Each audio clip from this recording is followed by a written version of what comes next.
नमस्कार बंधुरा आपनादेर सबाइके सीमा रान्नाघरे स्वागत। आज आमी रान्ना करब चाना मशला। तो चाना मशला रान्ना करार जोन्नो एखाने देखुन आमी अंकुरित छोला निये नियेछि। एई छोलागुलोके आमी एकदिन आगे भिजिए रेखेछि, भिजिए तारपरेर दिन आमी जल झरिए रेखेछि, ताते एई रकम अंकुर बेरिয়েছে। तो आमी एखन एई छोलागुलोके जले सेদ্ধ बसिए दिচ্ছি। तो आमी प्रेसार कुकारे दिচ্ছি, आपनारा कड़ाइतेও सेদ্ধ करे निते पारेन। तो आमी छोलागुलोके सेদ্ধ करे नामिয়ে নিয়েছি আর দেখুন এই যে এই রকম সেদ্ধ করতে হবে। খুব বেশি শক্ত করব না আর খুব বেশি নরমও করব না, এই রকম সেদ্ধ করব। তো ছোলাটা আমি সেদ্ধ করে নামিয়ে নিয়েছি। এখন কড়াইতে আমি তেল দিয়ে দেব। কড়াইটা গরম হয়ে গেছে, কড়াইতে তেল দিয়ে দিচ্ছি। তেল দিয়ে দিয়েছি, তেলটা গরম হতে থাক। তেলটা গরম হয়ে গেছে, ফোড়ন দিয়ে দেব গোটা জিরে, শুকনো লঙ্কা, তেজপাতা।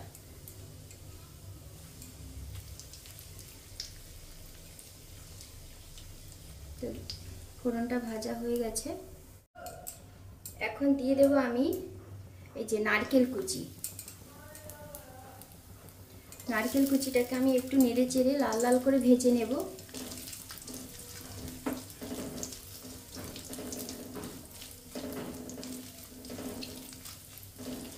এই যে দেখুন লাল নারকেলগুলোকে আমি লাল লাল করে ভেজে নিয়েছি। এখন আমি দিয়ে দেব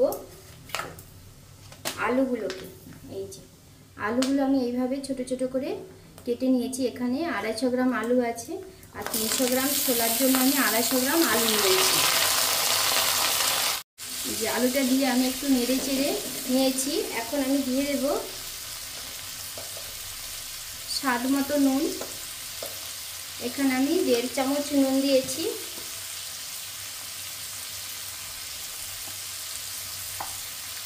আর 2 চামচ হলুদ গুঁড়ো দিয়েছি। এটাকে একটু ভালো করে নেড়ে চেড়ে নেব।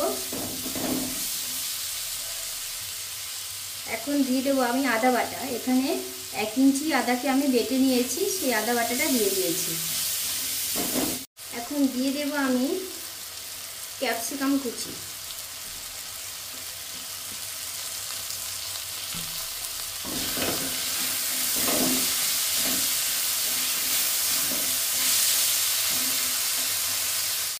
এবারে দিয়ে দেব এখানে আমি গোটা জিরে গোটা ধনে একসঙ্গে বেটে নিয়েছি, সেই বাটা মশলাটা দিয়ে দেব। দিয়ে দিয়েছি, এটাকে একটু নেড়ে চেড়ে নেব। এখন দিয়ে দেব আমি কালারের জন্য কাশ্মীরি লঙ্কার গুঁড়ো 2 চামচ। ছোট 4 চামচের 2 চামচ কাশ্মীরি লঙ্কার গুঁড়ো দিয়েছি। দিয়ে দেব সামান্য একটু জল। জলটা দিয়ে আমি একটু নেড়ে চেড়ে নেব।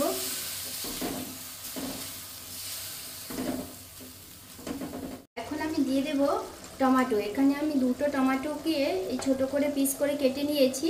তো এখানে আমি অর্ধেকটা টমেটো দেব আর অর্ধেকটা পরে দেব। দেখুন এটাকে আমি একটু কষিয়ে নিয়েছি। আলু, টমেটো, ক্যাপসিকাম আর বাদ বাকি বাটা মশলাগুলো দিয়ে সমস্ত কিছু দিয়ে আমি কষিয়ে নিয়েছি। এখন আমি দিয়ে দেব এই যে সেদ্ধ করে রেখেছিলাম ছোলাগুলোকে দিয়ে দেব। তো ছোলাগুলো দিয়ে একটু নেড়ে চেড়ে নেব। এই যে নেড়ে চেড়ে নিয়েছি। এখন আমি দিয়ে দেব জল। আমি জলটা পরিমাণ মতো দিয়ে দেব, যাতে করে আলুটা সেদ্ধ হয়ে যাবে, ছোলাটা আরও একটু নরম হবে, গ্রেভিটা একটু ঘন হবে, সেই জন্য আমি পরিমাণ মতো জল দিয়ে দেব। তো আমাকে আরও জল দিতে হবে, এইটুকু জল হবে না। এই যে এতটা জল দিয়েছি আমি।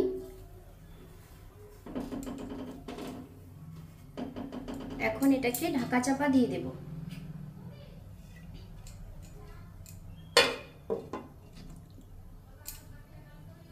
এইভাবে আমি 10 মিনিট রান্না করব মিডিয়াম ফ্লেমে।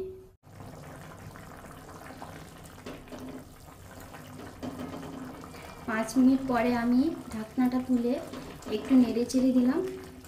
আবার 5 মিনিটের জন্য আমি ঢেকে দেব। এই যে 5 মিনিট পরে আমি আবার ঢাকাটা তুলে দিলাম, তুলে দেখবো আলুগুলো সেদ্ধ হয়েছে কিনা। এই যে সুন্দর আলুগুলো সেদ্ধ হয়ে গেছে। এখন আমি কি করব, বাকি যে টমেটোটা আমি রেখেছিলাম সেই টমেটোগুলো দিয়ে দেব। এই যে বাকি টমেটোটা দিয়ে দিলাম, আর দিয়ে দেব 4-5টা কাঁচা লঙ্কা গোটা, দিয়ে নেড়ে চেড়ে নেব। দিয়ে দেব আমি হাফ চামচ চাট মশলা, দিয়ে দেব হাফ চামচের থেকেও কম গরম মশলা, আর দিয়ে দেব কেশরি মেথি। তো এখন এগুলোকে ভালো করে একটু নেড়ে চেড়ে নেব। এখন আমি 2-1টা আলুকে এইভাবে ভেঙে দেব। আলুগুলোকে ভেঙে দিলে গ্রেভিটা আরেকটু ঘন হবে, দেখতেও সুন্দর হবে, খেতেও টেস্টি হবে। তো আমার এই চানা মশলা রেসিপিটা যদি আপনাদের ভালো লাগে তাহলে লাইক করবেন, শেয়ার করবেন, আর যারা আমার চ্যানেলটা নতুন দেখছেন তারা অবশ্যই একটা সাবস্ক্রাইব করে দেবেন। পাশে বেল আইকনটি ক্লিক করতে অবশ্যই ভুলবেন না। আর রেসিপিটা যদি পছন্দ হয় তাহলে একটা সুন্দর করে একটা লাইক করে দেবেন। আমি ছোলা রেসিপিটা হয়ে গেছে, এটাকে নামিয়ে দেব।